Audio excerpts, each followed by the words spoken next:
পুরা শাশুড়ি মা রান্নাঘরে তোমাদেরকে অনেক অনেক স্বাগত। দেখো আজকে আমি একটা রেসিপি নিয়ে চলে এসেছি। রেসিপি বলতে আমি বানাবো ঝোল। ঝোলটা আমি তোমাদেরকে শেয়ার করবো, তোমরা প্রথম থেকে শেষ পর্যন্ত পুরো ভিডিওটা দেখবে। দেখো জ্যান্ত মাছ কেটে বেছে একদম পরিষ্কার করে নিয়ে নিয়েছি, নুনটা মাখানো আছে, হলুদ মাখাবো। এদিকে কড়াও বসিয়ে দিয়েছি।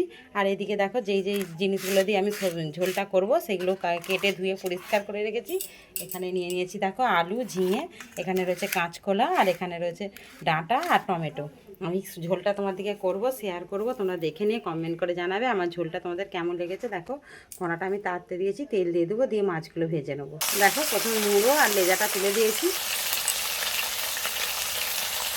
দেখো মাছগুলো ভেজে তুলে নিয়েছি, আমি ঝিঙেটা তুলে দিয়েছি। ঝিঙে বেশিটা ভাজতে লাগবে না, একটু নাড়াচাড়া করে নিয়ে ওতে আমি আলুটা দিয়ে দেবো।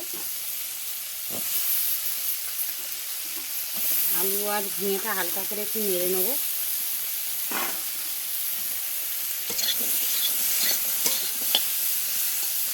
নিয়ে আমি ওতে ডাঁটাটা তুলবো, একটু ভেজে নিই। দেখো আলু, ঝিঙে, ডাঁটা সবগুলোই একসঙ্গে ভেজে ঢেলে নেবো। এখানে কাঁচকলা আছে, কাঁচকলা ভাজার প্রয়োজন নেই, ঢেলে নেবো। নিয়ে আবারও তেল দেবো কড়াতে, আবারও তেল দিয়েছি। দেখো তেলেতে এবার দিয়ে দেবো 5 ফোড়ন, গোটা লঙ্কা আর তেজপাতা। এই ফোড়নটা হয়ে গেলে দিয়ে দেবো আদা বাটা। দেখো দিয়ে দেবো আদা বাটা।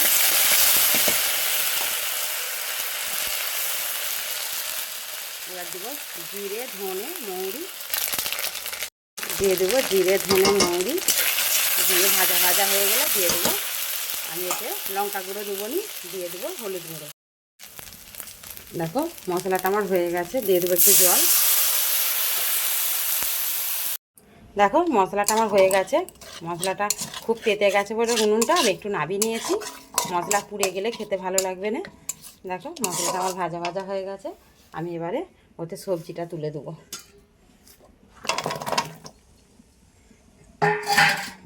দেখো মশলাটার সঙ্গে ভালো করে আমি সবজিটা হালকা করে একটু কষে নেবো। অবশ্যই ঝোল যেহেতু খুব একটা কষতে লাগবে না। আর মশলা আমি সেখানে ব্যবহার করেছি, তোমাদেরকে দেখিয়েছি, আদা, জিরে, ধনে, মৌরি, আর কিছু দিইনি, লঙ্কা গুঁড়ো দিইনি, কাঁচা লঙ্কা দিয়েছি।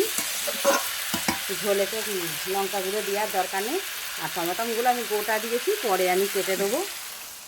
আগে সবজিটা আমার ভালো করে সিদ্ধ হয়ে গেলে তবে দেখো একটু বেশি করে জল দেবো, যেহেতু ঝোল বানাবো অবশ্যই একটু বেশি করে ঝোল দিয়ে চাপা দিয়ে দেবো। আমি মেন জিনিস দিইনি, নুনটা দেবো অবশ্যই। দেখো নুন নিয়ে নিয়েছি, নুনটা দিয়ে দিই।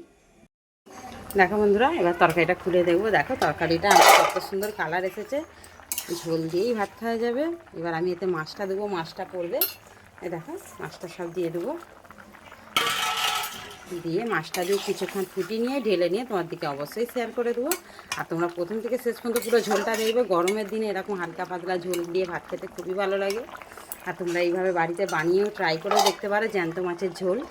এই দেখো হয়ে গেলে তোমাদেরকে আবার শেয়ার।